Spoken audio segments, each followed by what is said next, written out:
All right, well, welcome everyone to the Jack Morton Auditorium. My name is Shawna Potter.is, and I am the director of the Institute for Public Diplomacy and Global Communication here at GW, and also a professor in the School of Media and Public Affairs.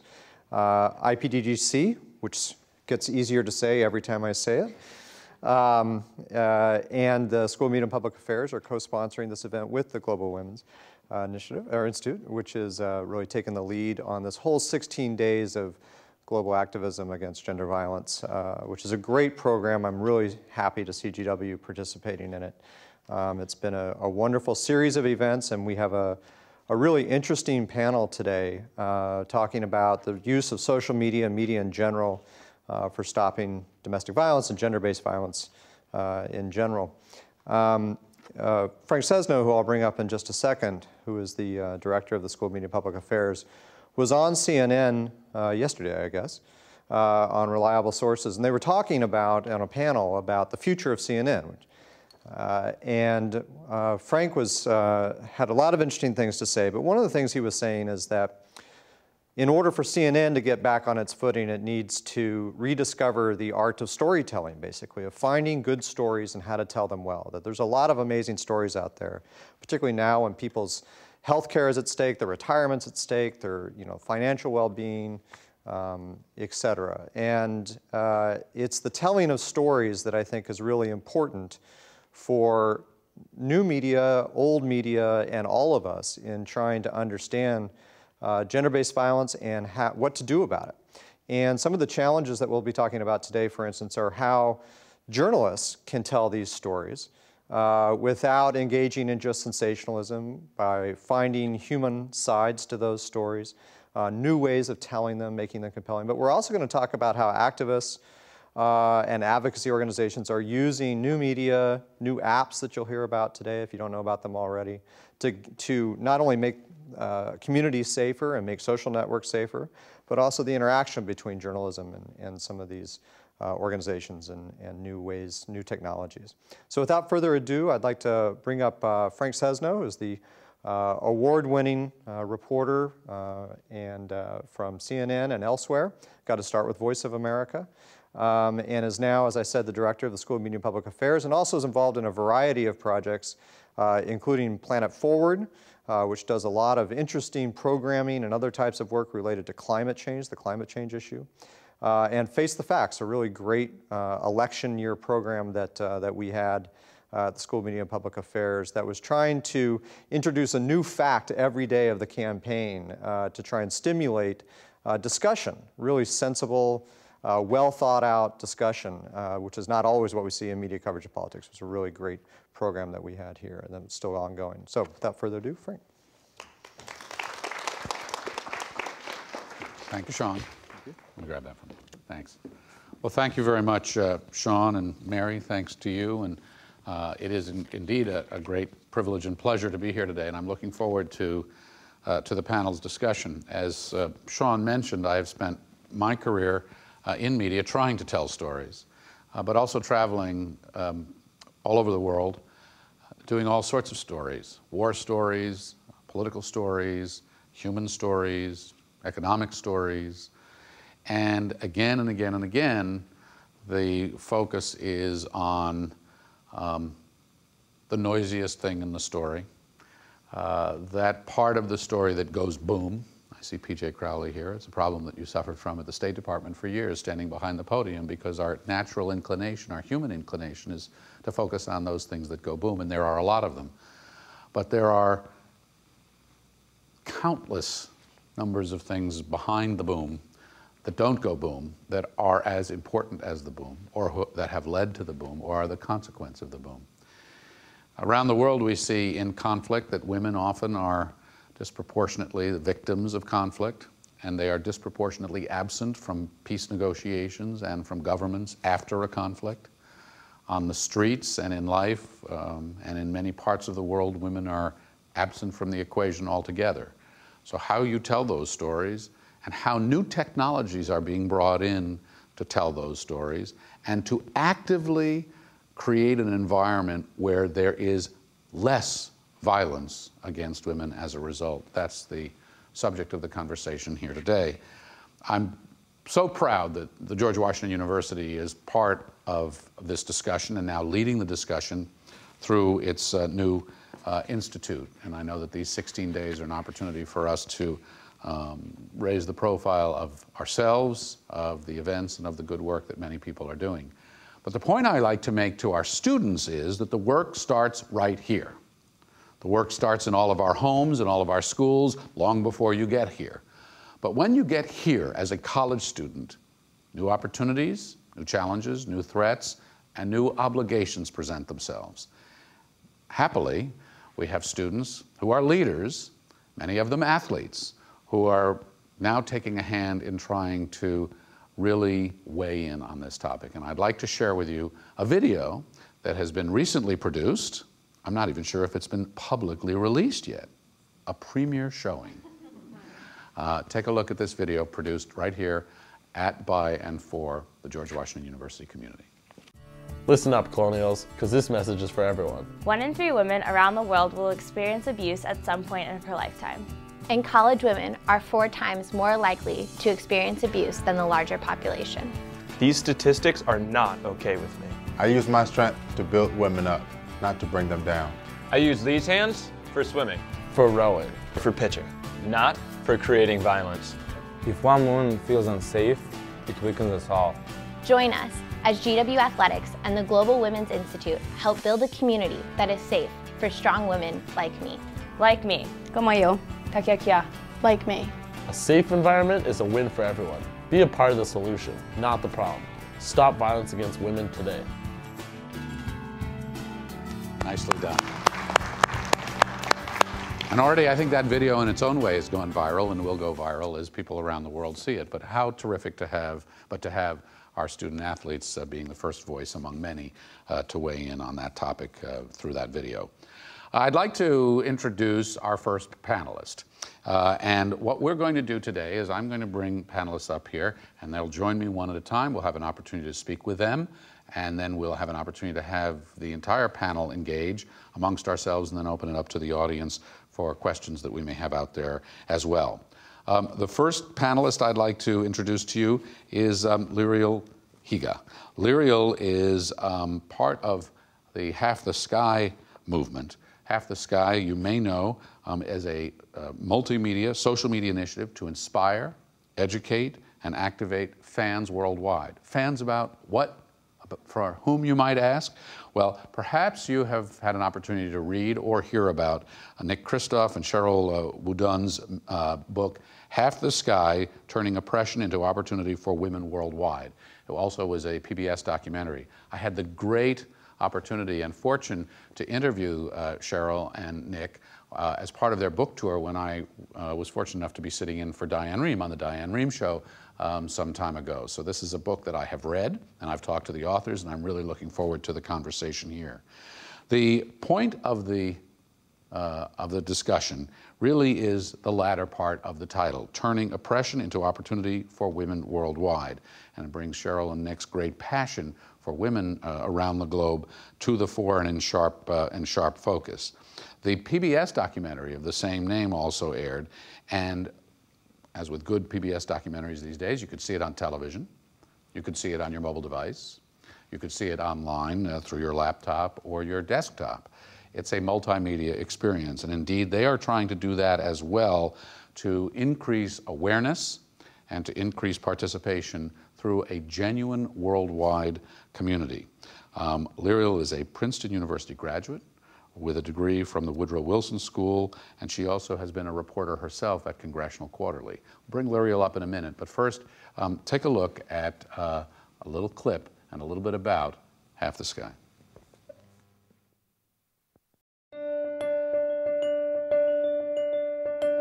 Power and control are the reasons rape happens in the first place.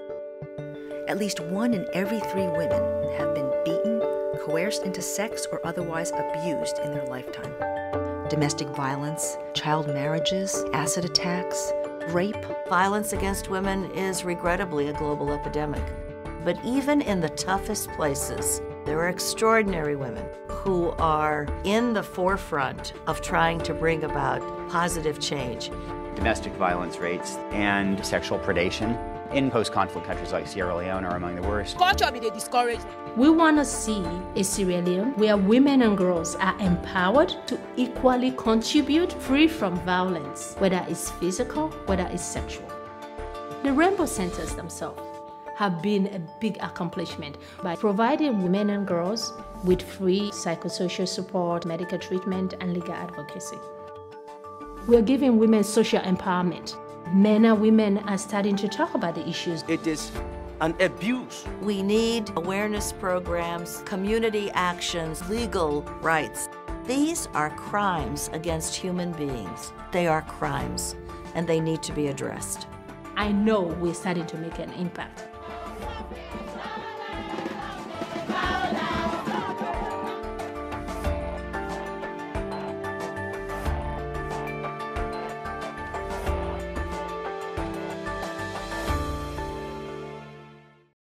So Liriel, come on up and join us. And have a seat. Thank you. Thanks for coming. Thanks for having me. So who are you trying to reach with this? We're trying to reach as many people as possible, women and men around the world. I'm particularly pleased to be here at GW today. We actually have a campus ambassador program. We have 6 Half the Sky movement campus ambassadors. So we're really using students, and we have a community ambassador program to help spread this message, Nick and Sheryl's message, that gender inequality is the moral challenge of our time. And by empowering women who hold up half the sky, we'll really make great progress towards solving some of these world's great problems. And what are you trying to do? I mean, when you say solving the world's great problems, that's a very tall order. So where do you start, and what are you actually trying to accomplish? So we tell stories. Nick and Sheryl are journalists, and they started with the book. They started with the book. Then they wanted to broaden the audience, so they said, okay, let's do a documentary. Let's go to television. And as with any sort of modern movement today, social media is a crucial part of that. So we're on every sort of platform: Facebook, Twitter, Pinterest, YouTube, Google+. But we're also trying to reach people on additional platforms. So for example, we have a Facebook game that's coming out in the spring, and we have mobile games that are targeted towards local populations in India, Kenya, Tanzania. And those are for simple phones. They're not smartphones. And they're to teach people about stuff like deworming and maternal health and a girl's place in the home. So what's a game that teaches a girl's place in the home? What does it look like? Explain that to me. What's the game part of it? The game is you have to make choices. You're given options, and is this for women or girls or men or everybody? That could be for everyone. Some of the deworming one is actually targeted towards school kids, which is what deworming medicine usually in the schools is where it happens. But in a lot of these countries, one phone is shared by the whole family. So they might have all 3 games, and the different members of the family would play different games. How did you get introduced to Half the Sky and to Kristof and Sheryl? I had been reading Nick's columns in the New York Times for quite some time. I remember very well the first column that really turned me on to these issues. He wrote about fistulas, which is this terrible condition that's unknown in the United States. It doesn't really exist because it happens usually to young girls when they're pregnant and their pelvises are too small and they end up incontinent. And it's a horrible condition. They're often ostracized from their families. But it's curable. You can have a surgery, and for $400, they can get their lives back. So that really sort of turned me on to the fact that... And you learned that from one of Nick's yes. columns. Mm-hmm. It's a power to reach people. Yes. All right. And from there, how did you end up working with them? I write a fan letter, or you said, you're onto something here, and let's do something, or? It was actually through social media. I sort of attracted one of his colleagues referred me, but he started following me on Twitter. Actually, I tweeted at iDiplomacy, and I guess he liked what he saw. So now you're working with him and working with them. Yes. And you now have these multimedia extensions. Take us back into what it is you're trying to do. Are you trying to end violence? Are you trying to make people aware of these things? Are you trying to educate people? What are your goals and objectives? Right. So many of those are our goals. We're trying to educate people and raise awareness through telling these stories on our many platforms. First and foremost Yes. is raise awareness. Right. Because you feel like, as in your own case, people just don't know that so much of this is happening out there? Right. So that's step one. But we want to inspire people to take action too. So you know, we share stories outside of, you know, just even the documentary, of people who've been inspired by the movement to do amazing things, and show also that your level of participation can be very varied by age, by level of involvement. And how have you inspired someone to take action to either raise awareness or actually combat violence against women? Have you got a couple of examples? Yeah, so there's a woman who's a karate instructor. That would do it. And she went to India and she teaches young girls self-defense. And as a result of having seen... As a result of Half the Sky, yep. We feature on our website stories of people who've been inspired by Half the Sky. They've been mostly attributable to the book so far, but we've been starting to get others based on the documentary. When you read this book and when you started looking into just the nature of the problem and the depth of the severity, what surprised you the most? What did you learn that raised your awareness sufficient to you actually doing this for a living now? I think the fact that a lot of these problems seem very intractable, but that it's really not that hopeless, and that you can look at specific people who are making a huge difference. And for example, female genital mutilation. It's a terrible thing that a lot of women endure, primarily in Africa. But there's one of our partner organizations, TOSTAN, has a really great model for going in, educating people, particularly the influential people in the community, about why this is harmful to women. And that's been much more effective than, you know, in some cases, just us condemning the practice. Preaching. Right. Right. So getting on the ground, getting people involved, and again, before you get them involved, you have to get them informed. Right. Right? And that's where the storytelling comes in. What else surprised you about this book? Did it surprise you how widespread violence against women in some form or another is around the world? Yeah, absolutely. And you know, the book itself is focused primarily on Africa and Asia, but you know, just being part of the documentary and learning more, it's very wide. It happens here, as we'll hear later. It's not something that's a problem that's just over there. The type of problem may vary a bit by geography, but it's still a problem here. So speak some more about how you're engaging social media to build a following and mobilize action. So a couple things. We do use celebrities with our documentary. George Clooney introduced the film. We took 6 actresses with us, knowing that their involvement would draw media and social media attention. So Gabrielle Union, Olivia Wilde, and Amara Ferreira live tweeted the broadcast, and I think that probably helped draw eyeballs and just generate interest online. But also content, I think, is very important. So you know, it certainly helps to have celebs, but actually our most popular Facebook post to date was one about gender-based violence, and there was a little, it's a text box, and there's an arrow, and it says, this person has 0 tolerance for gender-based violence. Share if you do too. And we actually got 27,000 shares, which is 5 times any of our other posts. And when you get a share, and when you get attention like this, what does that lead to? What do you get out of that? Do you get just people signing up to be members? Are they becoming part of some kind of organized activity? Are they plugged into a social media community that is ongoing and active? Sure. So in many cases, you know, that I think helped us acquire more Facebook followers. And we really try to, on Facebook and Twitter and all our platforms, be a source of information. So information about the issues, but also about other good organizations that they can get involved in, whether it's volunteering or donating their money to. There's some really interesting aspects of this too and Professor Shawna mentioned this in the introduction, the question of journalism, which is what Nick Kristof does, though admittedly as a columnist. So his journalism is journalism with an agenda. He freely speaks to that. And this has become one of his agenda items.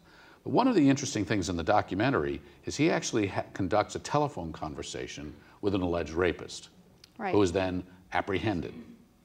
Now, in the traditional journalism world, you observe, you don't participate. Here he is participating. Any qualms with that? So the test that he uses, which I think is pretty reasonable in this case, is the headline test. Journalist helps capture alleged child rapist. How's that going to look on a billboard? And he decided, well, I can live with that. Does he do other things like this?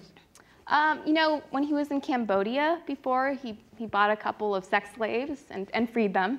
So. What do you mean he bought a couple of sex slaves? He purchased them. What do you mean? How do you purchase a sex slave? He got a receipt. He paid money. Who did he pay money to? The brothel owner. So did he just walk up and say, I want to buy some human beings? Essentially. And how much did they cost? I don't remember exactly, but I mean, it was well under $1,000 each. Under $1,000, yes. And he's literally purchasing a human being. And how? And is that widely known? And is that accepted somehow? You know, he's gotten some flack for it. He wrote about it. It's very public. He used it to draw attention to the issue, but also in the process to actually help better two women's lives. What happened to the two women? As with aid, it's not always clear cut. I wish I could say, you know, they lived happily ever after. I think one of them has had a pretty good life, and the other, I think it's fluctuated. I think she went back. I think she might have gotten out. What happened to the brothel owner? That particular brothel owner, I don't remember. You know, economics plays a huge role, though. And I mean, with the Half the Sky movement, we try to talk about solutions. So in many cases, you can provide a different economic incentive for these brothel owners, or get the local law enforcement to crack down. Then they'll move on to something else. So does Nick consider himself a journalist, or an advocate, or an activist? I think a journalist. I mean, his main thing is he goes and ferrets stories. I mean, he is an opinion columnist, but I think he's also open about when he's giving his opinion. But I think at the core of it is you have to go and ferret out, here are the facts, and then present them and say, here's what I think, but where I'm going to give you enough information so you can come to your own conclusion. Last question before we introduce our next guest and our next topic. You talked about a little while ago campus and community ambassadors. Mm-hmm. All right, so we've been talking about Asia and Africa and buying sex slaves in Cambodia, but you're saying, wait, we want campus ambassadors right here in the United States of America, right here at the George Washington University in the middle of Washington, D.C. Why, and to do what? Well, these problems are present here and abroad, and I think it's important that people here be aware of what's happening both here and abroad, and to feel empowered to take action. So it might be that they fundraise for a group abroad, but it might be that, you know, we're looking at sex trafficking this month. Maybe they look on the Polaris Project website and volunteer with a local organization here. Maybe they write to their lawmaker and urge them to pass legislation. Maybe it's the Violence Against Women Act on this particular topic. Maybe they go more local. I think it can be very effective to lobby your local city council and get local legislation passed. So we want to show them, like, you can take action. It's not that hard. You can do it. And if you're going to be half the sky, it's half the sky everywhere. Right. It's not half the sky or half part of the sky. Yes. All right, Liriel, that's great. Thank you very much. Thank you. I really appreciate it, and we'll come back to Liriel again. Thank you, Liriel. All right, so what I'd like to do now is bring us from Asia, Africa, and the world, as Liriel said, right back to the streets of America. And maybe you've heard of another group called Hollaback, like holler back, Hollaback. And we have somebody from Hollaback, Baltimore here. Before I introduce her, I'd like you to see a little clip on what they are all about. Hollaback. It was 8 a.m. and I was on And over my shoulder, I hear, and I wondered, what did I do to deserve this? I was dropping my kids off at school.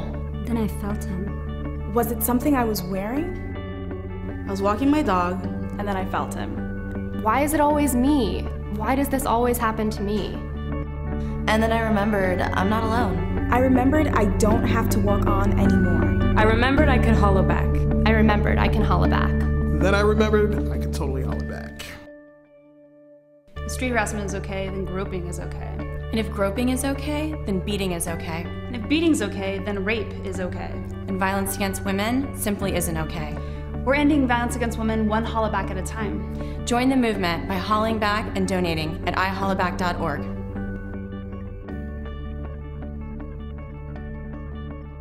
So let me invite up Shawna Potter from Hollaback, Maryland. Shawna, come on up.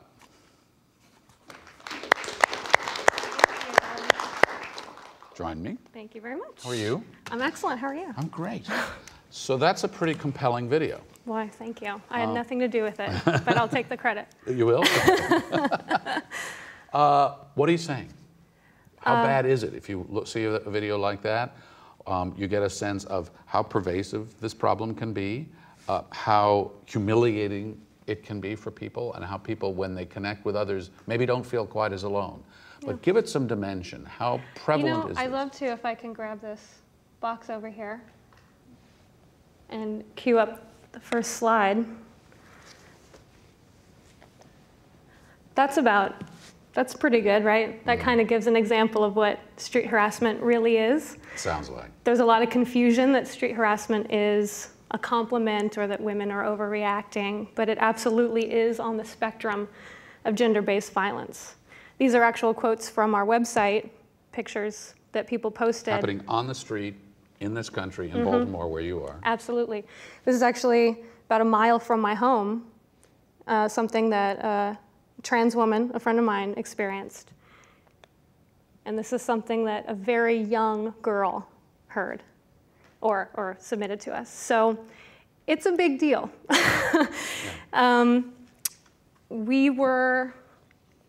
Hollaback was inspired it was born out of this newfangled technology called blogs and cell phone cameras back in 2005. Yeah. And we were inspired by a woman who saw someone publicly masturbating right across from her on the subway.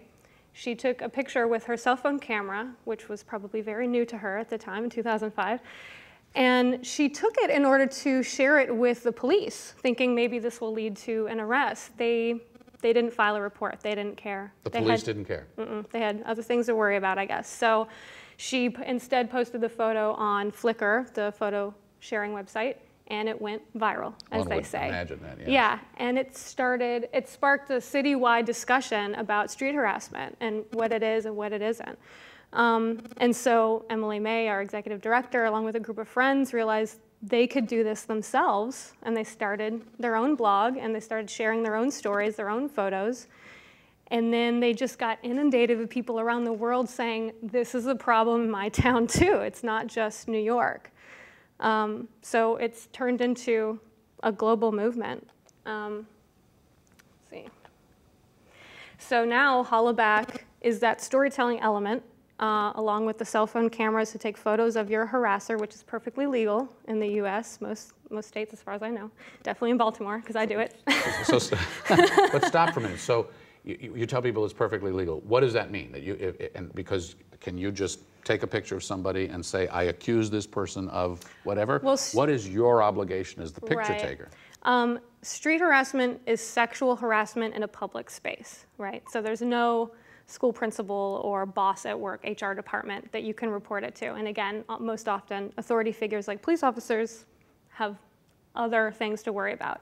So when you take a photo of someone in a public setting, that's perfectly legal to do. And each site leader vets every story submitted, every photo submitted. You know, we want to make sure it's not some revenge thing or, but I can tell you since 2005, there's never been one case of anyone saying that's not me or that didn't happen. I've never received a photo. But you have to make a decision about whether you're going to put that up and you're going to put someone's image up and humiliate that person or expose that person, as the case may be, to the whole public. Yeah. How do you decide that it's not just he said, she said, or a revenge thing? How do you figure out that when somebody says, here's my harasser, they said the following thing, that they actually said that? I think one thing that's very common with all forms of gender-based violence is that women are most often not believed when it is something that is true. Crimes most often go underreported than overreported or any fake reporting. I do not approach the problem. I approach it by assuming that women tell the truth, which is something I think women have been fighting to be believed since street harassment and gender-based violence has existed. On your website, it says, the explosion of mobile technology has given us an unprecedented opportunity to end street harassment. To end street harassment. Yeah. Can you do that? Hell yeah. That's our goal. All right, so how does the social, is it just the fear of being, it's like all these traffic cameras all over the place now, so right. people aren't It doesn't hurt. I mean, with enough? other crimes, first of all, with other crimes, victims are not often blamed for being crime victims. They're not told that it's their fault, someone broke into their car, right? But with gender-based violence, the impetus is often on women to somehow prevent this horrible trend. So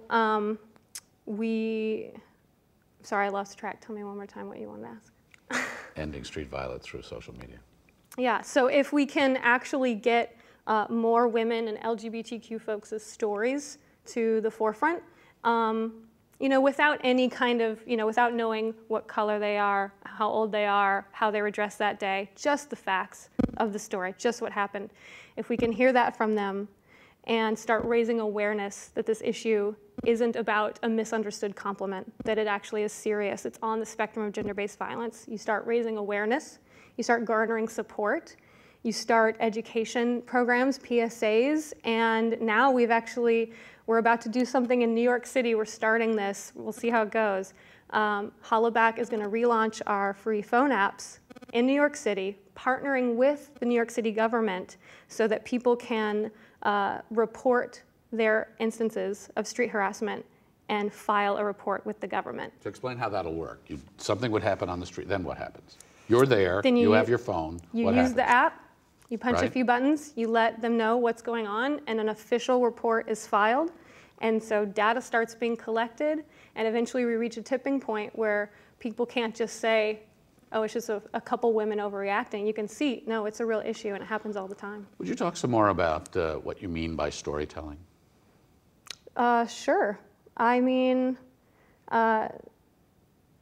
for me, when I tell my story, I'm talking about what was said or done to me in the street, how it made me feel, which is often a few conflicting emotions. It's interesting how when I tell my story, I almost feel like every time I do, I'm proving that I had nothing to do with someone grabbing me inappropriately, a stranger on the street grabbing me inappropriately. It really didn't have anything to do with what I was wearing, where I was going. I no longer have to make excuses or police my own decisions. So we want to hear from people directly what they go through. We're not elevating people's voices in the way that their voices have always been there. We just need people to listen to them. And what role does the crowdsourcing and the social media play in this? Because what this does is this opens this up. In the old days, maybe if you were brave, and it probably would have been futile, you would have filed a report, given it to the authorities. It's sort of a one-way transaction. Now this is a public transaction. Yeah, we do not need, this is the Baltimore site, and all those little pink dots are stories that have been submitted around the world. We no longer need to rely. Oh, around the world. Yeah. I see. Yeah, because I also went to your site and I saw a map of the Baltimore area. Baltimore. Right. And of course, that's people that first have access to this technology, and then people that are actually willing to share their story. And so the number of little pink dots that we have is but a fraction of the amount of street harassment that actually occurs. How do you get so many people regionally or in a city or around the world to even know that you exist, so they know that this is an option for them? Well, it doesn't begin and end at social media. It's so important for Hollaback to have local community members running each site, because we all need to get in the street, on the ground, and talk to people. How many Hollaback chapters are there? There's about 62 right now around the world. Around the world. Mm-hmm. And where does your money come from to keep this whole thing going? What money? Oh, okay. We don't call them not-for-profits for nothing, there's right? There's money in this? Hold on. But you've got to have money for the technology. Somebody's got to write the software. Somebody's got to get the word out there. Somebody's got to circulate on the street. And that is what is so great about the Hollaback platform, is that the mothership, as I call it, in New York City, they make enough to hand over this model to newly born activists around the world. So this is a free thing for me. I just keep up the website, I share links, I tweet, and I get out there, and I try to raise my own money to actually flyer the city and talk to people one-on-one and table at events. How long have you been doing this in Baltimore? Just under 2 years. Under 2 years. And how long has Hollaback been around globally? 2005. 2005. So if my math is right, about 6-7 years. Mm-hmm. 7 years. Have you done the research? Do you have any data that would show whether people who have told these stories have then changed the lives about the people about whom they're talking, or in any other way be able to measure the impact and the success of this social media experiment? Well, I think one of the biggest successes is that whether you're a site leader or someone just submitting a story, all of a sudden street harassment can turn into an empowering situation. So even if all we did was just give women and LGBTQ folks a response where there was none before, I'm satisfied with that. There has been actual research done through New York. They've been working with local universities to have hard data, but we're in the early stages. So like with any movement, actual research and data will lend more legitimacy to the issue, and what we're doing is still pushing for people to share their stories so that more researchers want to get involved. On your website, you say, at Hollaback, we leverage technology to bring voice to an issue that historically has been silenced. Mm-hmm. Are you getting more of these stories, more people coming forward as time goes by? Yeah, absolutely. And especially as technology of these fancy phones gets in more people's hands, it's a resource that's there for more and more people. Okay, so if somebody who's watching this wants to be a part or learn more, where should they go? What should they do? They should go to ihollaback.org. And Hollaback is spelled, you can see it up there. Holla. Okay, that's great. Well, I'm going to ask you to hang around because I want to bring up Nancy Schwartzman, our next panelist here, to talk with her about what she is doing. So let me invite Nancy Schwartzman up. Hi, Nancy. Nancy is Executive Director. Thank you. Nancy. Executive Director at the Line Campaign and developer of Circle 6. You're also a filmmaker. So this is a different kind of storytelling. Tell us about what you do. Well, I do a couple things. Should I? Oh, it's already activated. Tell us first, yeah, and then we'll absolutely. Go to it. Well, I am a filmmaker, and I'm also a human rights activist, and I found that... Which came first? They're so intertwined. I mean, you got to be crazy to decide to be a filmmaker, I think, and especially documentary, but as the doc field has evolved, it really is about social issue campaigns that go with your film. So actually, the activism and the filmmaking dovetailed together. But my first film is a personal experience of mine that I told in the film. So they're all connected. That's the line. That is the line. We have a trailer for that. We do have a trailer. Should we take a look at that? Let's take a look at the trailer. So you go forward with the green, right? There you go. So I'll just say a little bit about the line before we do the trailer. It is my first film. It's personal, but also political, taking that feminist idea that the personal story is political and what all of our work really does. And in it, it's both my story. I confront my rapist with a hidden camera in the film, but I also step back and show the larger context of what we call rape culture and what that is. So it's a personal story and the broader context. Should we see? Yeah, let's do it.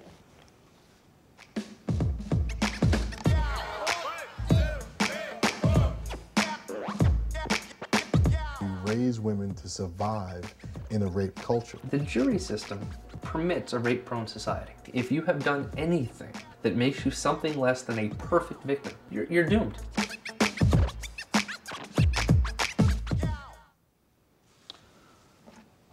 So talk to us about the rape culture. What does that mean? Sure. Well, I knew early on that I wanted the audience for this film to be college students. So it was really important that I speak in their language, I use their visual language, and I go to the belly of the beast. I go to spring break in Panama City. I go to the Bunny Ranch brothel in Nevada. And I look at ways that we as women are objectified and sexualized, but if I'm raped and I've had sex in the past, do I deserve justice? Do I deserve sympathy? It's like there's this very narrow window where women receive empathy from our society as rape victims. So no one is a perfect victim. You can never be young enough, virginal enough, the right color, right religion. I mean, no one is. So I came forward and I said, I'm not a perfect victim. Here's what I did. It's in alignment with college culture today. And why does society not see that as rape? So are you were talking to and talking about the 18 to 22, the college culture principally, but this is not an issue or a problem that is by any means confined to that population. Right, but if, choosing to make my film, my story, I was assaulted when I was 24. Rape is Were you at school huge. at the time? No, I wasn't, but I was abroad, and, so I really wanted to narrow this to this partying stage of life. College campuses are terrible for women. Like 1 in 4 women are raped. I was president of my rape crisis center. So I know what goes on, and I know that— In college? In college. So you're president of your rape crisis center, and then this happens to you? Yes. Yes, and why I became president of my rape crisis center at Barnard Columbia was because every other friend of mine had been assaulted. And so when they're coming to me for advice, and I was like, I need to get training. I mean, like, since high school, this has been going on in my circles of friends. So I knew it was a problem. I wanted to get training, and then, twisted irony, I am assaulted. But what I wanted to do was really, college students are ripe for learning. They're ready to be activated as activists. They can be shaped. Knowing that we can't go into high schools and teach reality-based sexual education, I thought college was the best place to go with the film and the education campaign. How did you get to the place where you go from this incredibly personal, painful, horrible moment to deciding that you are going to take that story to the world? Yeah, it was kind of inevitable. It was an inevitable decision. Did you know that right from the outset? Not from the outset, I would say, and this is part of my teaching when I bring the film around. For a year, I didn't speak about it. I was raped in Jerusalem, and I came back, and I was just like, I'm not going to talk about it. Did you report it to the authorities when it happened? I did not. That's in the film. I was about to go to the Israeli police, but I'm a New Yorker, NYPD. I'm not a huge fan of how they handle rape. I mean, you just didn't want to submit yourself to that? Yeah, I wasn't interested in what about the rapist? You don't want to hold him to account? You want to get him thrown into jail? They tend to hold rape victims to account more than, right? Yeah, I mean, actually. Were you worried about that? Yes, I mean, in Israel, actually, they have a better system than in the United States. But even if I did get a good prosecutor, in the U.S., you still have to rely on a jury, and juries are so misinformed. And I also, I was studying restorative justice at the time. So for me, my justice was confronting my rapist with a hidden camera, talking about the incident. So how did that unfold? Walk us through that. After a year of silence, I started to realize this story needs to be told. I'm not sure how. I'm writing about it. I'd done some filming in Israel, and then it was like, okay, I need to start weaving this into the film. So you'd already started shooting I had been shooting something else. Oh, something else. Yeah. And then you said, I can't do this. I have to do my own story. Yeah, it was like 11 months of footage, and then I was raped at the end, and I'm like, none of this footage matters. Like, actually what happened in Jerusalem, what happened to me matters. Did you know your attacker? I did. Yep, I worked with him at a really prominent cultural institution. So I decided over time, and it was kind of pre-social media and pre-Kickstarter, but I created a network of people. I would say, this happened to me in Jerusalem. I would send an email and kind of fundraise. And then I decided, okay, well, I have to go back and talk to him because I did so many interviews with victims. I'm like, they can't answer my question. My question is, why did this happen? Like, what happened for him? What went on that night? So after a year of interviewing and asking that question, I knew I had to go confront him. So I studied with someone who did restorative justice, where a victim can confront their attacker. And I met some awesome Israeli Secret Service guys who, one of them had 3 daughters and was like, I would rip his head off. I'll do whatever you need me to do. Like, he wired in the hidden camera for me, and he was great. I had these like burly supporters. And so we had the conversation, and as a storyteller and filmmaker, like getting it on camera was so important, because then even if he lies to me after, like I have So like, the what evidence. did you feel like? You're walking up to this guy with a hidden camera, the guy who's raped you. What is racing through your mind as you're doing this? Because you probably wanted to rip his head off too. Well, I didn't know what to think, because, you know, 3 years of not seeing someone, they become a monster. They're this huge, you're so disempowered in the moment of your rape, you can't even imagine this person's larger than life for you. So actually just across from him, I was like, oh, well, he's just a person, and I'm actually not that afraid of him. And having the camera and knowing that I had a larger goal, which was to not freak out and get good footage and be measured so I can use it in the film, was actually really calming for me. So I just wanted to see if he could answer my questions. What did you ask him? I wanted to hear how he remembered the night. What did he say? It's in the film, but he says, oh, that night, we made passionate love, and it was really cooperative. But as he says cooperative, he's like looking over his shoulder really nervously. And then I told him how I remember the night, and how I had screamed, and how he kept going, and he raped me. Did you use that word? I did. And how did he respond? He didn't say anything. So. He just stared at you? Mm-hmm. Did you tell him you had a camera at any point? No, I did not. Did you tell him before you put your film out that he was?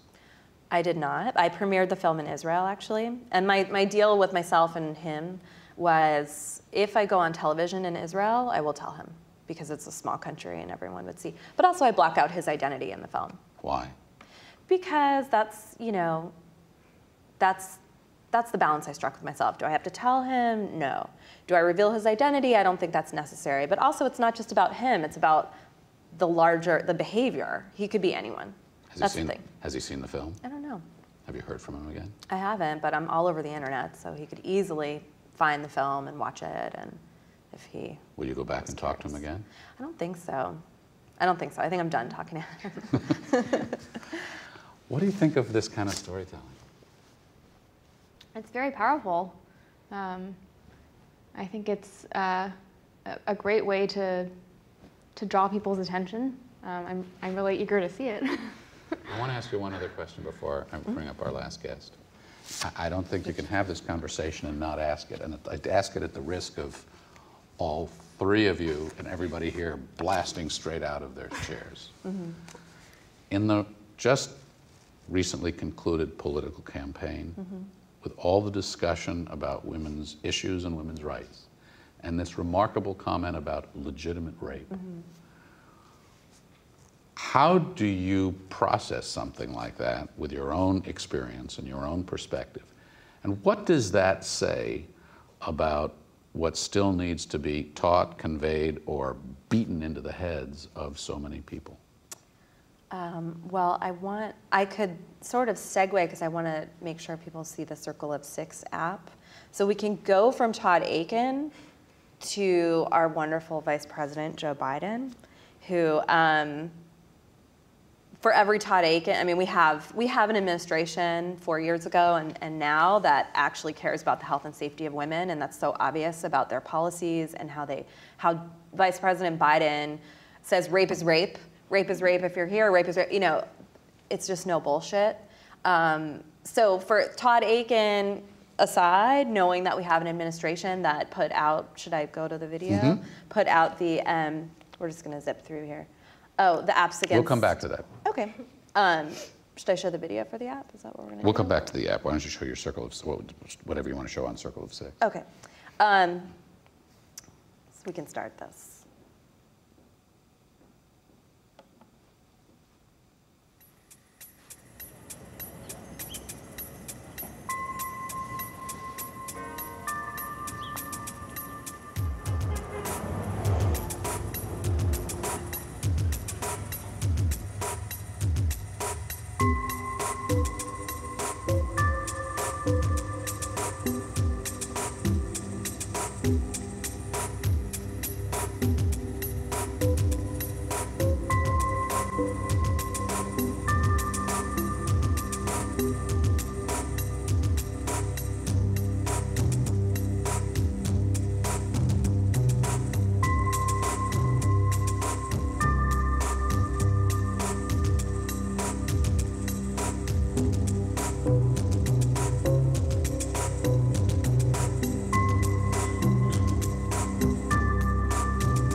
great stuff.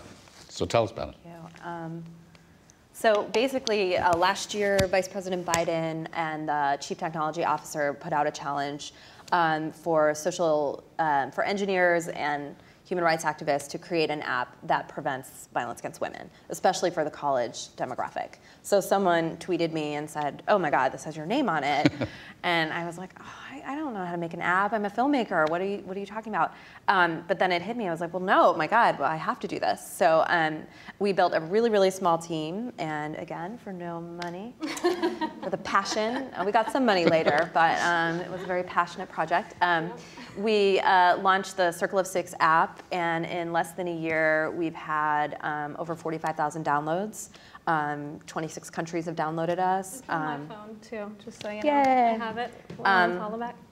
iOS and Android, and it's a really simple tool. It's a curated friend network because we know that communities are already, we wanted to harness communities that are already in place. Right. And use the simple technology everyone has in their pocket. Now you have some other audience engagement tools. You want to show us some of those? Sure. Can I speak just real quickly to the question about what do you do in the face of so many myths and things surrounding rape and rape culture? Yeah. I think that the social media, like the only thing that keeps rape culture going is our silence. The normalization of us keeping quiet about things that actually happen to us, our actual experiences. And so that's why men like that can just go on thinking whatever they pull out of the air. And so it's our responsibility to use this new technology to tell our stories and get it out of there and fight it with our facts, our experiences, like what's actually happening. That's the only way that we'll start to silence them, because they won't be able to ignore us eventually. And all you can do is just do, and that's it. And that's such a huge step. Yeah, totally. So you want to show us some of these other? Sure, we're just going around in out of order, but that's great. It's my fault. Blame me. So I just wanted to show, because when we talk about telling stories, and what I love about Hollaback is very simple. How do this happened to me here? With rape, people are really hesitant to share their stories for really good reasons. It's dangerous. People don't believe them. Usually when women are raped in college, they're the ones who drop out. Now Title IX changes have made it a bit easier to change dorms, but with the line, I wanted to trigger people to think about their own sexuality and their own boundaries and what they want, because generally 18-year-olds coming to school have not had sex education, and if they've had it, it's never been about relationships or pleasure or respect, or if you're lucky if it's disease and pregnancy, and that's just not that fun. So I wanted to inspire people to talk about what they want and what they don't want. So we created this little video, very simple.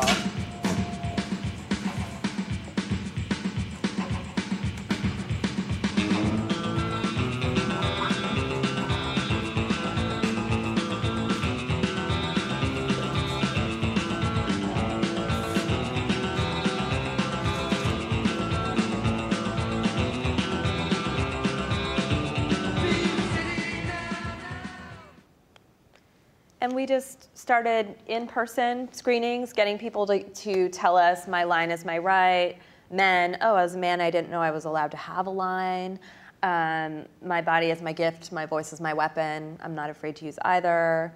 And we have over 1,000 of these, and they sort of tell the story of like what young people are going through, what they want, what they don't want, what's happening for them.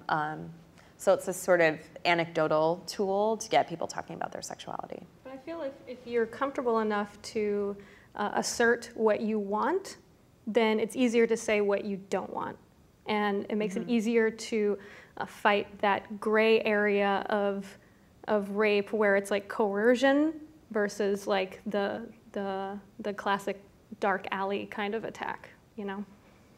I mean, one of the interesting things that you're up against, and we're going to turn the page yet again in a minute here and talk about journalism and the role of sort of traditional journalism and storytelling and all of this, is we have a very strange culture about sex and sexuality in this country.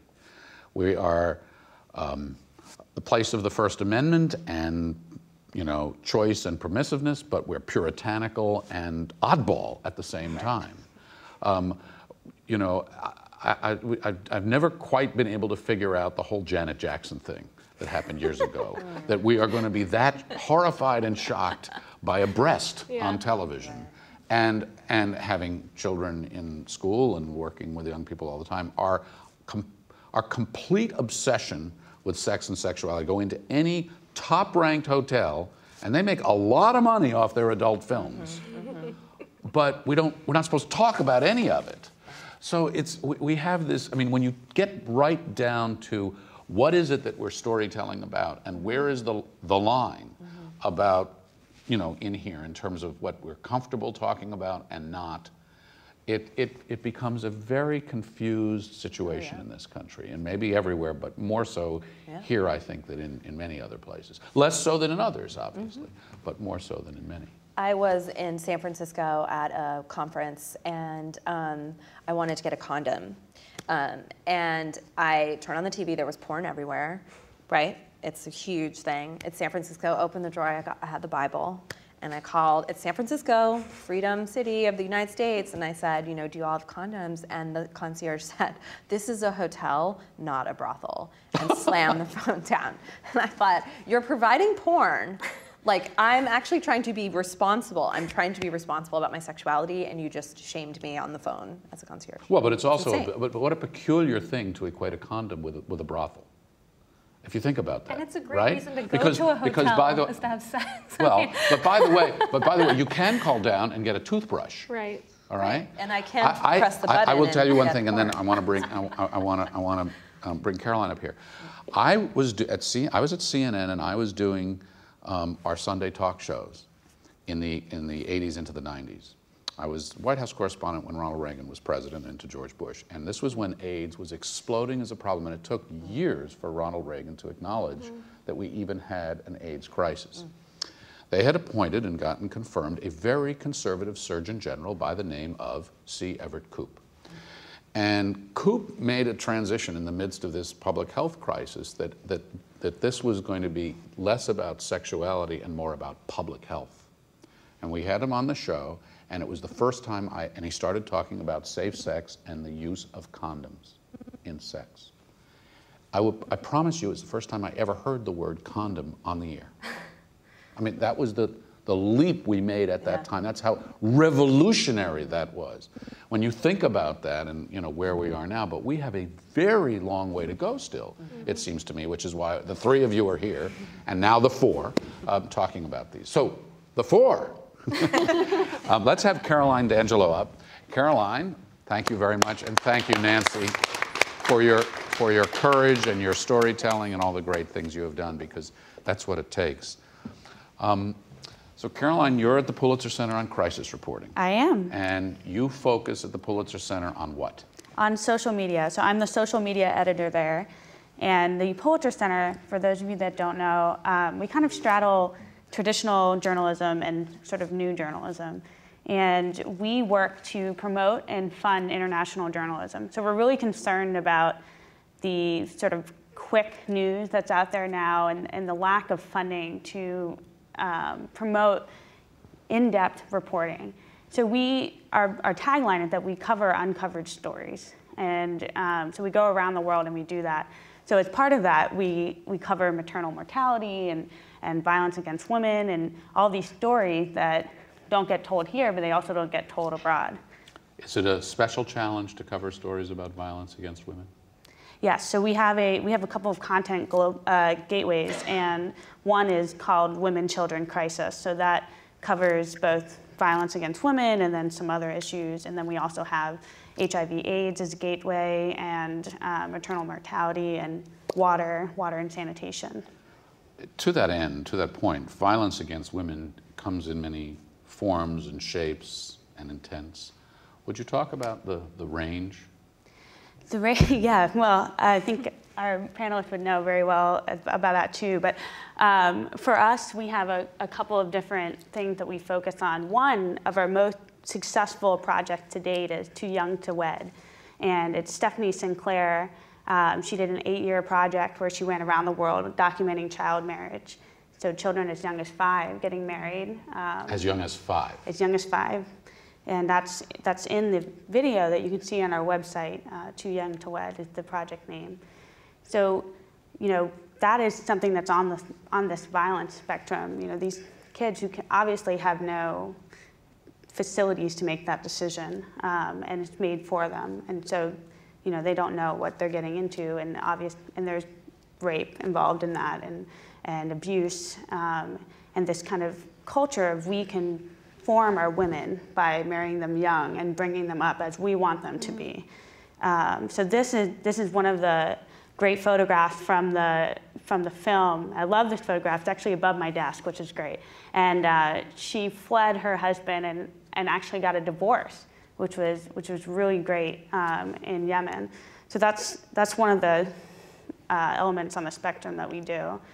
This is May Azango, and she's a Liberian journalist. So this is sort of interesting because it's on the other side. She was a journalist that went undercover and covered genital mutilation in Liberia in a secret society. And she broke the story, both here and in Liberia. She got death threats. She got threats against her daughter. People called her up and said, we're going to do the same thing to you. We're going to take you and your daughter out into the bush. So this is interesting because she's covering a woman's issue, and now she's been threatened with the same exact thing that the story that she's broken. This is, in Nepal, there's this trade in selling child slaves. And so these girls are sold and often abused and sexually and violently and emotionally. And their families sell their kids as a way to make money. It's a very impoverished area. This is another one of my favorite projects on poetry in Afghanistan, and these women who stand up to their oppression by writing these beautiful poems. And they call each other on the phone, and that's what they have available for them. So they might go down to the village and call each other and chat about their poetry. And so this girl wrote a poem about being forced to marry as a child. And you can see it on the screen. She goes, making love to an old man is like making love to a limp cornstalk blackened by fungus. I just love that because she's taking charge of what she's doing. I should say so. That's storytelling in that one line. Right. It's called a landi. It's this beautiful ancient form of poetry that they do. So it spans a very wide variety, and we also have maternal mortality, which is covered very extensively in Half the Sky, the book. And then something that I'm personally interested in is water and sanitation. Women are assaulted on the way to gather water when they don't have water available, or if they have to wait till nighttime to go to the bathroom if they don't want to be seen. And so that's where they're stalked. They are prey. Right. Right. So it's a very wide range, and as you say, violence can take many forms. And another form of violence is not providing education for our women and taking girls out of school. And then one last project I'll mention is we have this project about selective abortion, and it's a form of violence against girls at the very beginning, because in one-child policy, there's this. People just do not want girls. They see them as a liability. And so in parts of Asia, there are millions of girls missing. And there's a real sex imbalance between the genders. So there's this project, we have a couple projects on this, but there's projects about bachelor villages in China where they just have nobody to marry because, we've gotten rid of our girls. It's amazing. It's good news for us at GW that we're part of a campus consortium with Pulitzer, and we are fortunate enough to have students who apply for Pulitzer SMPA School of Media and Public Affairs fellowships to then receive a grant to travel and report on an underreported issue anywhere in the world. And this past year we had one of our students who did that, and I'm going to let you take it from there. She did a great job. I don't know if she's here. Melissa, are you here? Nope. Okay. And she was a student of mine merely to say that I was lucky enough to have her in my class, not that I had anything to do with her brilliance. Well, so Melissa Turley is her name, and she went to South Africa and did a story on the gender gap and talking about what's left to do in South Africa. So she talked about LGBT rights and then women. And some of her photos have actually been our most popular items on social media. There's this one picture she took of what you should do if you're assaulted for sex workers in South Africa. And it's been shared 5 times more than anything else we've had, and except for Stephanie Sinclair's work. So it's really interesting for us because our water and sanitation work and our violence against women work are very, very popular. So we have a slideshow that she did, that she narrated, that we can queue up, and it's talking about life in Longo, in a province in South Africa. So talking about the women there. So I think we can roll it if you have it. The residents of Ulundi, a rural town in the KwaZulu-Natal province of South Africa, live under 2 sets of law. This desolate, arid, apartheid-era homeland falls under the jurisdiction of both the progressive South African Constitution and the customary law, steeped in tradition and upheld by South Africa's predominantly male traditional leaders. Under the Constitution, women are seen as equals. Under customary law, they can be seen as property. They are subjected to male dominance and a patriarchal belief system. Domestic violence, rape, incest, abduction, and forced marriages are all issues the women living here face, but they are often barred from seeking justice. Under customary law, these women cannot appear in court. They are kept from reporting crime to police and denied the right to own land, forcing them to rely on men for property and shelter. Poverty in rural areas can be severe. Outhouses serve as community toilets, and running water is collected from a shared spigot. Many women sell fruit on the side of the road to earn a living. Their husbands farm the land or leave to work in the mines. These women of Ulundi say they respect custom but are ready to break with its unequal traditions. They are members of the Rural Women's Movement, led by founder Sizani Negubani. They are raising their voices against the law of the land and instead asking for a piece of it. They are demanding property rights, equal rights, and in many cases, basic human rights. The right to seek justice, to live without fear of rape when walking to the toilet, the right to attend school without fear of being abducted along the way, and the right to enjoy a better future than their mothers did. But their future is in jeopardy. A current piece of legislation called the Traditional Courts Bill threatens to combine the 2 rules of law and write customary law within the Constitution. Many activists and women's rights leaders feel this would be detrimental to the women living here, leaving them with little possibility of escape from patriarchal violence. But the members of the Rural Women's Movement are hopeful. They have made it this far, they say. All they can do is to keep going.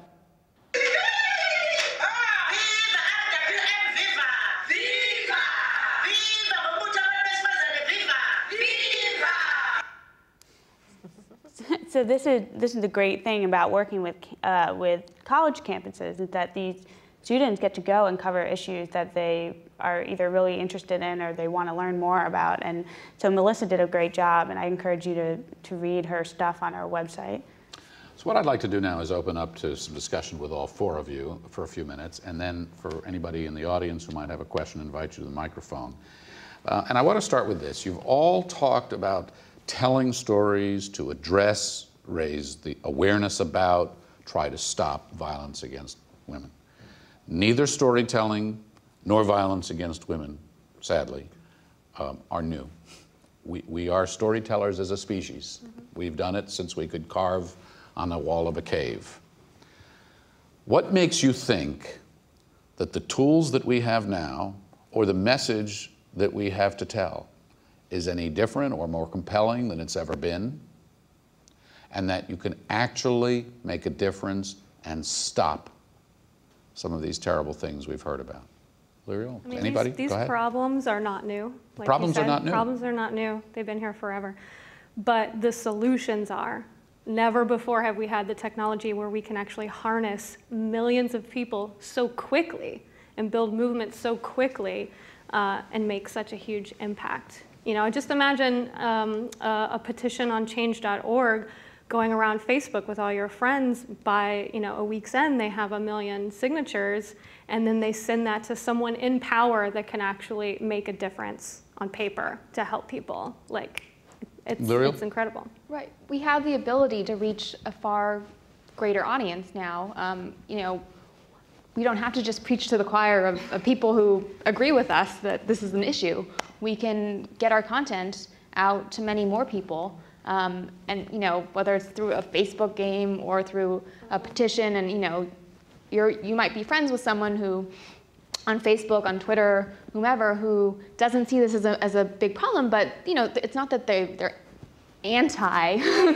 All they need to do is click on your game, click on a signature, do a little app. Like, I mean, I don't want to say that we're all very lazy, but things that are easy are done more often than things that are difficult. It takes a special kind of person to get out there and do things that are really taxing physically, emotionally, mentally. So if someone who agrees with you, yeah, violence is bad, but they're not going to get out there, they're worried about putting food on the table, but they have access to the technology, they can at least click a signature. Well, I would say that the tools beyond clicking are also empowering us to tell stories and get them out there, right? So like video cameras are smaller, iPhone cameras are really solid. So more people can tell their own stories.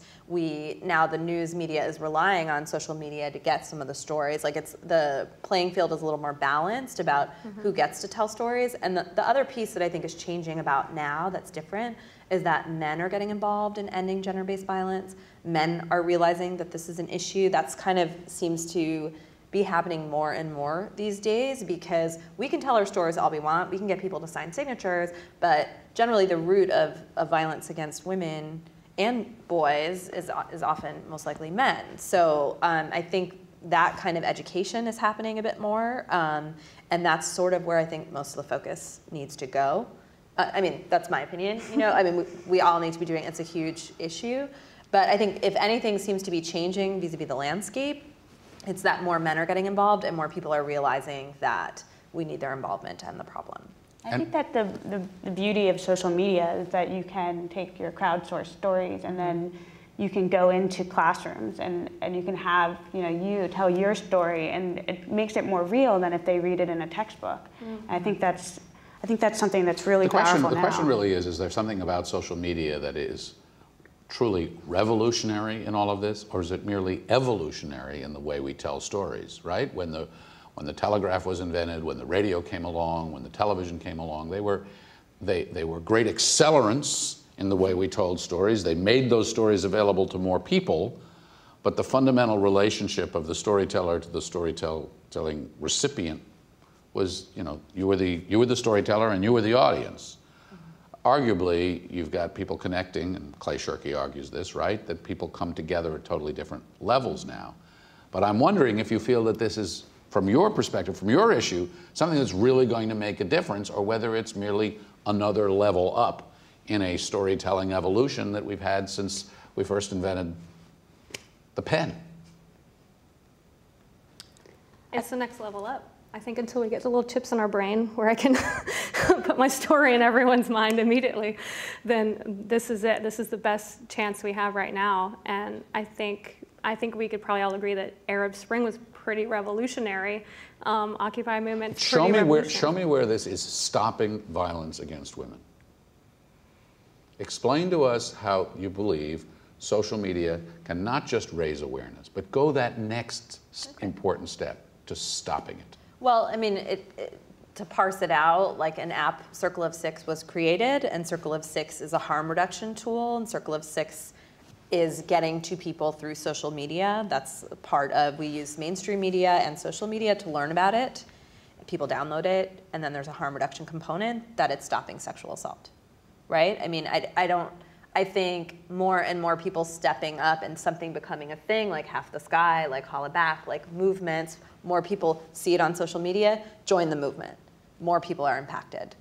I think it's just like being more visible and impacting more people. I think from our side, you know, we're trying to tell the story, so that in that sense it's never changed. journalists go because they want to show what's happening in the world.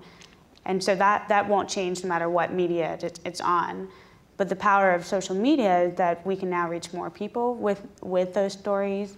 And so in that sense, it is an evolution. Social scientists will tell you that you have sort of layers of challenge, right? First to change knowledge, then to change attitude, then to change behavior. Do you see these social media tools as climbing that ladder then? Yeah, I mean, for Hollaback, for the issue of street harassment, we're at those very beginning stages where we're just changing the idea of, in general, what is a compliment and what is street harassment. So we're moving towards changing behavior, but I mean, absolutely, the impetus is on men to end gender-based violence. You know, we can't do it ourselves as the oppressed people. We need their help. So if we can get more information out there, that's what makes it possible, just to reach more. And you know, a lot of men and boys grow up not, they're not taught one way or the other to respect women or disrespect them, but they just see these behaviors of other men around them that are, you know, mildly inappropriate, sexist. And so their intention might not even be to be offensive when doing, they just don't know any other way. And so we might not be able to convince every, I'm sure there are people out there that are going to be violent no matter what. That's just who they are. But there's this much larger group of people that just don't know that some of these behaviors actually negatively impact women. And that's who we can corral by telling our stories. Let me invite anybody who might have a question from the audience to make your way to the microphone, and then we'll get to you in the few minutes here remaining. But I'm sorry, you wanted to. Oh, and those people we're corralling are bystanders. And I think what we can do with social media and personal storytelling multiplied is create an environment where people are encouraged to step up and tell their story and encouraged to step up and intervene. So you create the awareness through the social media channels. You create the platforms are here and they are evolving. To then also tell people that it's okay to be a bystander, to be an active bystander. And what does that look like? That means we define the issue and then you are encouraged to step up and do something about it. And in some of the places in Africa and Asia and some places around the world, you're not just changing knowledge, attitude, behavior, you're changing whole cultures, right? I mean, you really are, you're at a very different level where clearly you have to start someplace, but you start hard, and you start loud, and you start with just information? Or is it more than that? I think to change, if I don't mean to interrupt you guys or cut you off, but I think to say to change culture is almost unfair because it's a global issue that women are second-class citizens. So in every culture, in every language, there is some level of, you know, women are just less than. So it's that larger idea. It's not specific to any one region or culture. I don't know. I guess I'm not very comfortable saying that word, like to blame it on someone's culture. It's just, it's a pandemic, you know. I think that. Great. I think it varies by society. I think it's true. You can't just say, oh, it's Africa, you know, right. Rape, you know, South Africa, just a pandemic. Like, it happens here too. It might be to different degrees. And, you know, in the United States, the legitimate rape comment sparked outrage for the most part.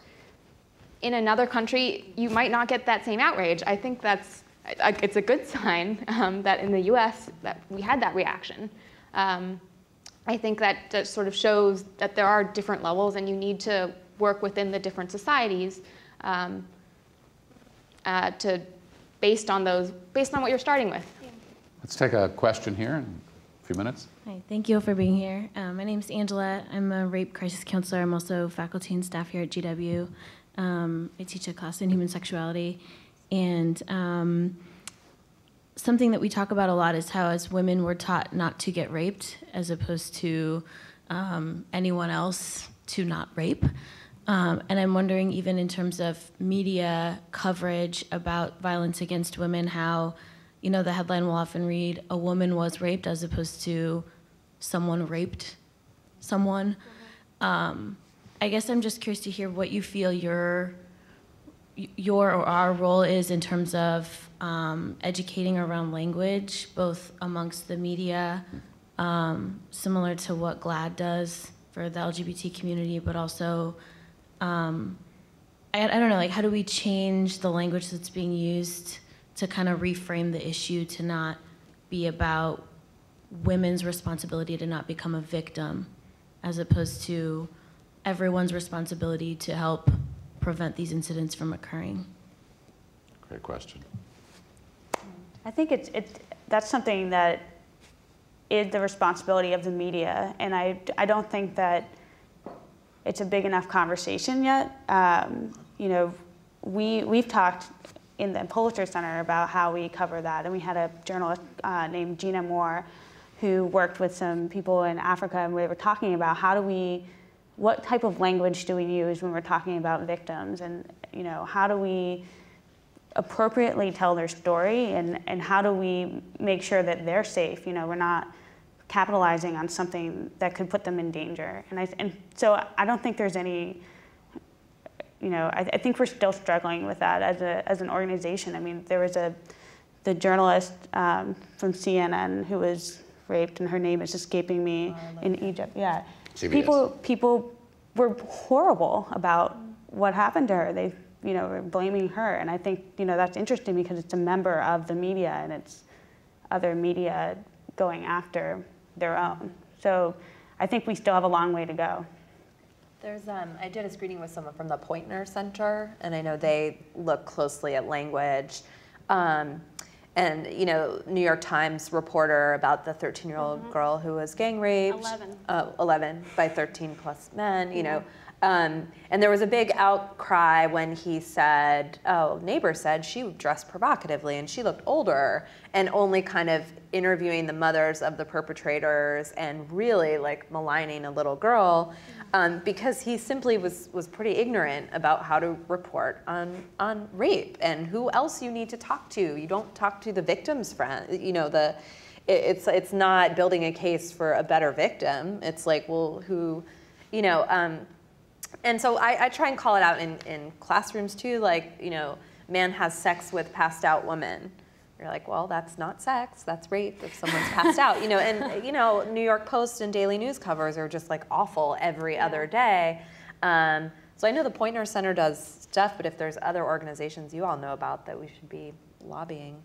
I mean, I think that's why we keep talking about storytelling, is because we're, like, Hollaback hears directly from the person who experienced it. So we actually use their language. It's their language that's being put out there.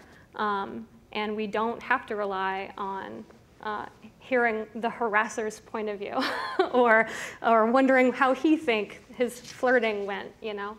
And I think that's why it's so important to get individual stories out there. And we try to focus not so much as framing it as like, oh, look at these poor victims.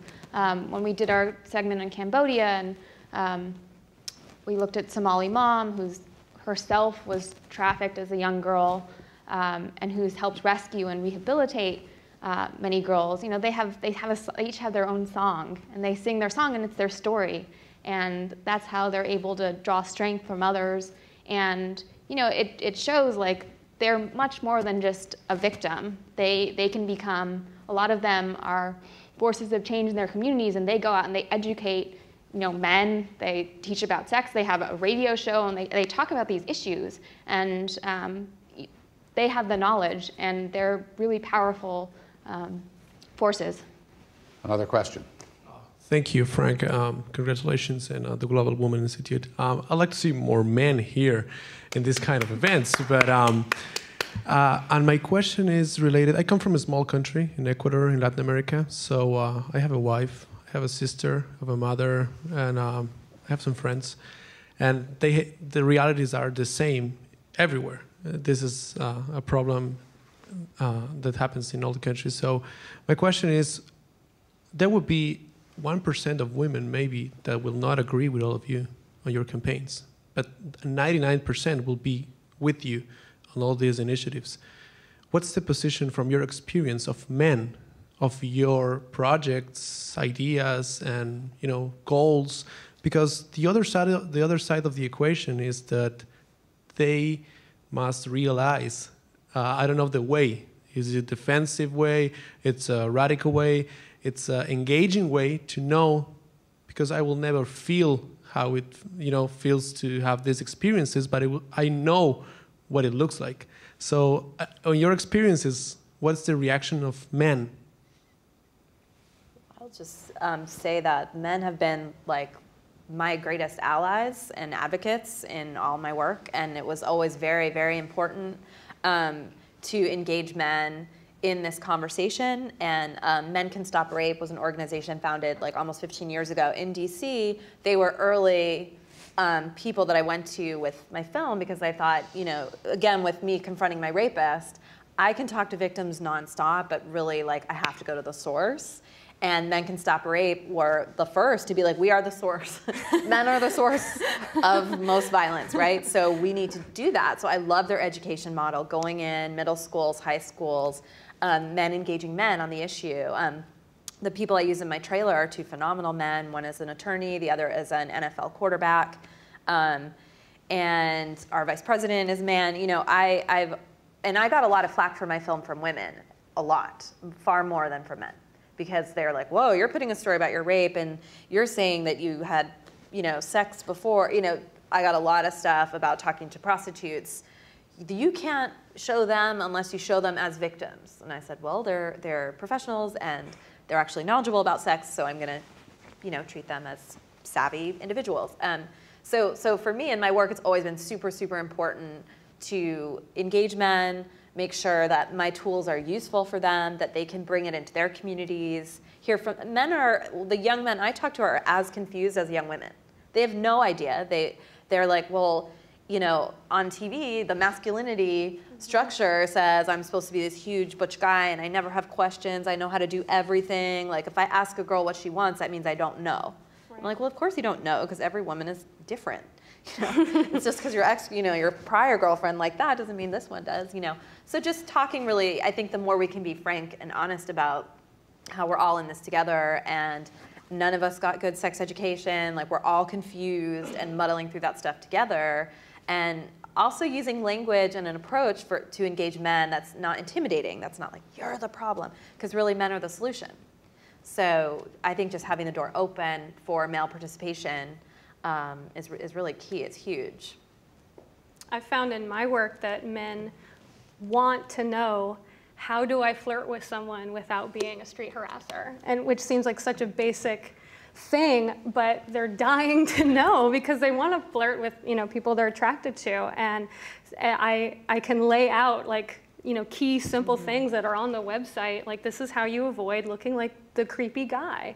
And that does so much for women in their own community to feel safer, And then also Hollaback has partnered with the Green Dot organization in order to engage bystanders. So we have, when you submit your story, you can submit it as someone who experienced street harassment or someone who witnessed it and what you did to intervene. And we lay out different ways, different styles to intervene, because not everyone is, hey man, cut it out. Not everyone feels comfortable doing that.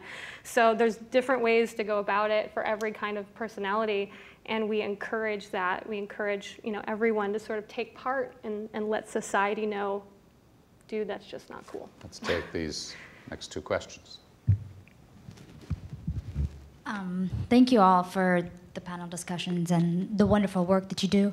And I think storytelling can be really empowering, but you guys touched upon the fact that it can also be dangerous because of, re-victimizing someone, often the stigma that surrounds survivors, and often it literally comes to threatening the threat of someone's life. So I guess my question is, there are two questions. One is what are safe ways of telling a story?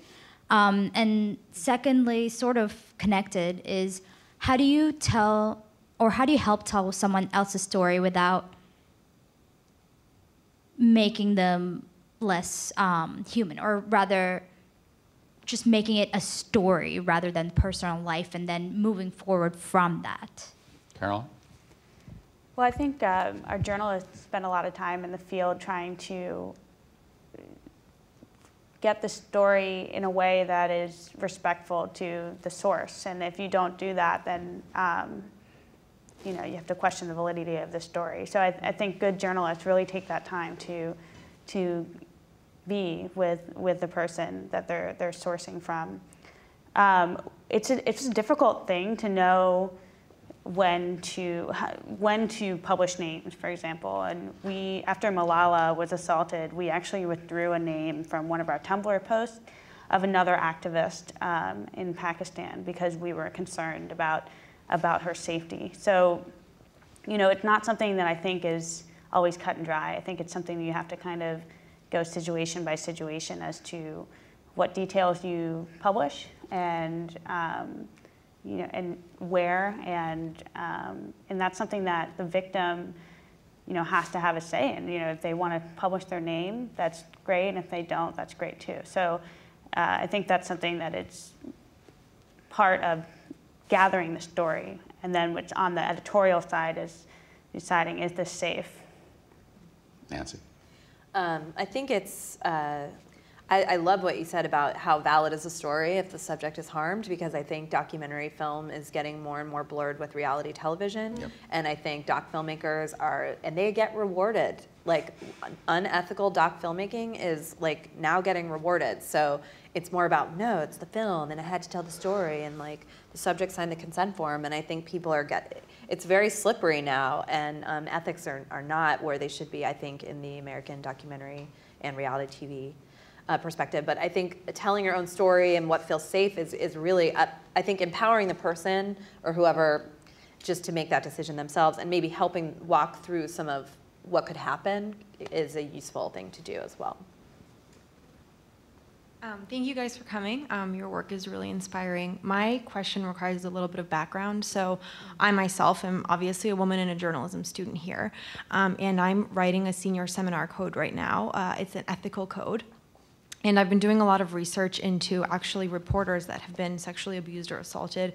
Someone mentioned the Lara Logan story. And I'm just wondering, when you're looking to tell other people's stories about this and it happens to you, do you think that there's a certain, I don't want to say benefit because that's a horrible thing to happen, obviously, but do you think there's a certain benefit of sending women out to tell these stories? And do you think that there should be any kind of specific training that organizations give and prepare women reporters for going out into the field and telling these stories themselves and being prepared if something does happen to them while doing so?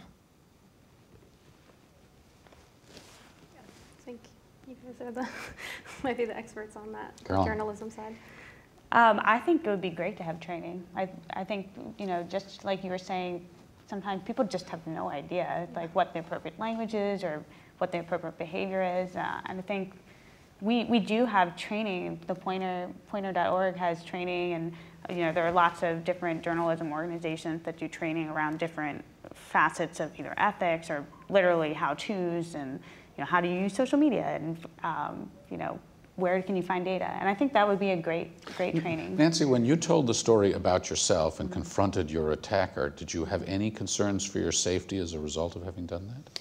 Yeah, I mean, I went to someone who was working in Chile. A friend of mine was doing restorative justice work where victims of the Pinochet regime were getting to confront their torturers. So she was like working at Rutgers, actually, which launched the 16 Days campaign, and said, I have some books for you to read. Like, look at the way this restorative justice is structured, and maybe that'll help you, because it's very similar. This is someone who you're terrified of, who's tortured you. I think anyone going into the field, like the Peace Corps, I don't know if you all heard about the massive scandal that happened in the Peace Corps. All these women are going into, whether they're telling stories or helping people get water, they're being assaulted, and the Peace Corps was doing nothing about it. And the mistake that all institutions seem to make is that they say, well, if we say it doesn't happen, then more people will want to join us. And like universities do this with their numbers, like reporting looks bad. So the Peace Corps silenced all these victims and actually obviously to the detriment of them and incoming women going into the field. So I think the more transparent you can be about like this is what can happen, here are resources, you know, the safer everyone is. Let's go up to the question. We're gonna see what time we're doing. All right, we'll take these two questions and that'll be it. I'm extremely interested in the where human rights kind of correlates with contextualized activism. So I was really interested in kind of what your programs are doing abroad to start movements to end gender-based violence from the community. So I know you talked about the app that are for smartphones, so I was kind of interested in hearing more about that. And also I saw that your apps had followers in other countries. Are your websites only in English? Or is it really useful for people in villages, or is it really only for people who have access to the Western technology? Liriel. Well, I mean, our mobile phone games are in the local languages because we recognize if you don't have an iPhone and are living in a rural town in Kenya, you're probably not going to necessarily know English. So we do try to tailor things towards the local populations. Hollaback, like I said earlier, has there's Hollabacks in 62 cities around the world, in 25 countries and 9 different languages right now. Obviously, with any social media right now, only people that have access to it can be using it. But it's sort of this double-edged sword where media and CNN, they're using social media in their reporting, and they're really excited about it. So it's a way to bring attention to an issue, but you have to balance making sure that not only one story is heard, which is why I go into the community in my town and do events and talk to people and have them fill out pieces of paper when they don't have access to a laptop or a phone. Otherwise, just quickly, we're working, we want to, right now as a low bono passion project, we have a lot of offers to get it in Chinese, German, Spanish, and we're super eager to do that. It's just, right now it's in English, but the GPS is global, and the resources, there's a customizable hotline, so you can plug in a number anywhere and that'll work for you. And we're super eager to get it in all the languages where there's a need. It's just a capacity issue right now. Last question, go ahead. My question deals with education. You guys were talking about sort of the, I guess the way that sex education has not maybe been so helpful. I wanted to know what your guys' opinions were on how we can improve that. Talk about sex. Mention it. Realistically? What do you think? Yeah, similar actually, in conjunction with our mobile games, we worked with on-the-ground organizations to create videos tailored towards local populations that do precisely that. It's necessary, in many societies, it's taboo to even discuss it. Never mind the fact, by the way, this is a very serious double standard. It still exists in this country. It exists everywhere. It exists disproportionately in some places, which is that and I'll be crass about it, right? Sure. That men are supposed to enjoy sex and women are not. Right? That is a fundamental inequality that leads to all kinds of misunderstanding, violence, and other kinds of subjugation, it seems to me. And that's a very important place to start, but boy, is that starting at the basics. Which is incredible. The dangerous basics. Yeah. To give, that's super dangerous. The basics would be even knowing the names of your body parts. I live in Brooklyn, and I live in near a Hasidic community where they don't even teach children the names of their body parts. So that if a kid and they have molestation problems, they don't even know how to name it. So I feel like that still happens, but telling women that they're allowed to enjoy sex is probably the most radical thing you can say, ever, it seems like. It's gender equality is one thing, but then to allow for women's and what about the embodiment? Okay, and what about violence itself? That where when women are the on the losing end of domestic abuse, domestic violence.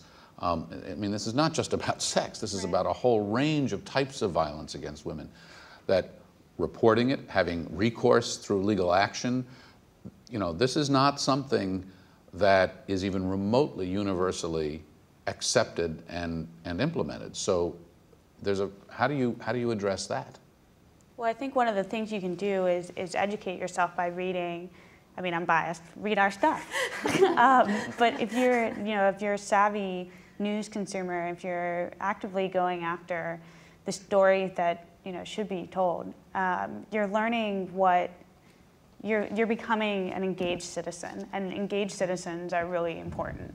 And then you can, if you see fit, lobby for a policy that would change sexual education in our schools or abroad or anything like that. So I think one of the great things that you can do is educate yourself. And that's something I think is very empowering about social media, because I love going down my newsfeed and just clicking on what people are posting.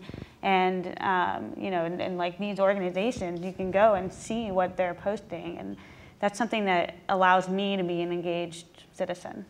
I'm going to ask each of you to conclude this conversation by completing the sentence and perhaps the paragraph after it. You're in a room anywhere in the world, you can pick your place, with men, a group of men, because I've heard you all say that this in many ways starts with men. I heard you say you wish there were more men here today. And each of you starts your sentence in the following way. If we're going to end gender-based violence, we're going to end violence against women, and by the way, we're going to use social media to do it, since that's our focus here today, I need you to fill in the blank. Tell us where you would have this conversation, Liriel, in front of which group of men, and what you would say. So I might have this conversation in Africa, and among a group of men who are in their teens. And if we're going to end violence against women, then I need you to understand and to tell your friends and to believe that you're part of the solution, and it's in your power to end this. And it's not, if we consider it only a women's issue, then we've failed from the start. That's a non-starter. Through my street harassment lens, I could be in a room anywhere with any type of man or group of men, any race, age, class. And I mean, I think at the very basic, I would just say, if we're going to end violence against women, you have to listen to us. Because that is the first, most basic foundation that I think people miss. If they just listen to us, believe us, then we can have a conversation. Then we can go somewhere. We can do that on using social media. Absolutely. Because there's lots to listen to. Mm-hmm. Nancy? Well, since I can be in the room with anyone, I would be at the FIFA headquarters the day of the World Cup in Brazil with every assembled soccer player from every country that's playing. And I would say, you have more cameras on you in this period of time than anyone in the world right now. So take these signs that I'm giving you, and I'll take them, and it will say, we respect women and don't tolerate violence. And you will hold these up in the field, and all your nations will be watching you stand up and say this to every camera in the world. That's great stuff. I think I would like to have a conversation with journalists and news editors of major media outlets and just talk about how we source our stories. There was a study recently that showed during the election, the 6 months surrounding the election, about stories on abortion and women's issues. Women were quoted, only about a third of the time. So, I think that's something that we can do as a sector of society, is seek those stories and seek new sources that that actually have experience with these issues. So Liriel, Higa, and Shawna Potter, and Nancy Schwartzman, and Caroline D'Angelo, thank you all very much. I think this has been a remarkable conversation, and we should all go to your website. Let's all do websites. Remind everybody. halftheskymovement.org, and follow us on Twitter at half. Hollaback.org and Facebook, Twitter, all that stuff. circleof6app.org and where'syourline.org. PulitzerCenter.org and at Pulitzer Center on everything. So social media and human interaction and listening and respect and judgment. And thank you all very much. It's been great. Thank you. Thank you so much. Thank you. Mary, can I invite you up here to say a few words on behalf of the Institute? Thank you so much. Thank you to all of the panelists for such a provocative and inspiring conversation, and to you, Frank, for leading us through all this reflection. And to all of you for coming today. I'm Mary Ellsberg. I'm the director of the Global Women's Institute. And just having worked for many years in the women's movement on violence against women, what really struck me was how, particularly in Nicaragua where I worked, how much we worked to try and get media journalists interested in these issues. And the way we could get them is if we could come up with the most horrible, perverse, example that would make headlines. And I remember a Swedish journalist coming to us, a woman, saying, okay, first I'd like to find a woman hopefully who has like scars on her head, and if she's been like chopped with a machete, that would be really good, and we want to see her children, and we hope some of them will have injuries. And after that, okay, now I'd like to find a girl who's been raped by her father, and the best thing would be is if she's pregnant by her father, and she was here for 3 days, and that's what she wanted. And what is so amazing about social media is that now community people and women themselves get to reframe the issues. They get to tell their stories the way they want them told. It's such an amazing difference. And that's where I really think, where I see technology making such a big change in the way we can talk about violence. I'd like to invite you all to get involved with the Global Women's Institute. We have brochures, we have handouts about the next upcoming events. And all this week, we have more events. On Wednesday, we have a great panel on really talking about how to get community people trained and raise their capacity to do their own research. And this was a project I was involved in Uganda and throughout East Africa for several years. And we'll be talking to people from USAID and from the International Center for Research on Women on how to use research really in the same ways to raise consciousness and awareness around violence.